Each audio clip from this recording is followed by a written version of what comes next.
দেশের বেশ কয়েকজন জনপ্রিয় শোবিজ তারকার ব্যাংক হিসাব ফ্রিজ করেছে জাতীয় রাজস্ব বোর্ড এনবিআর।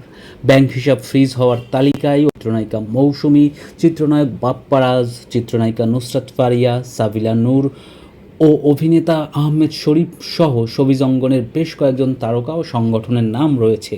জানা গেছে, সময় মতো কর পরিশোধ না করায় এসব তারকাদের ব্যাংক হিসাব ফ্রিজ করা হয়েছে। কর পরিশোধ করা হলেই তাদের ব্যাংক হিসাব আবার খুলে দেওয়া হবে। গত 15 জুন এনবিআর থেকে এ সংক্রান্ত চিঠি পাঠানো হয়েছে বলে জানা গেছে।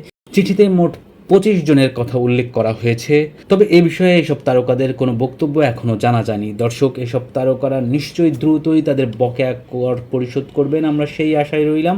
পাশাপাশি তাদের কাছ থেকে ভালো ভালো কাজের অপেক্ষায় রইলাম। শুভকামনা আপনাদের জন্যে। সাবস্ক্রাইব করে সঙ্গে থাকুন আমাদের পার্শ্বচিত্র চ্যানেলের।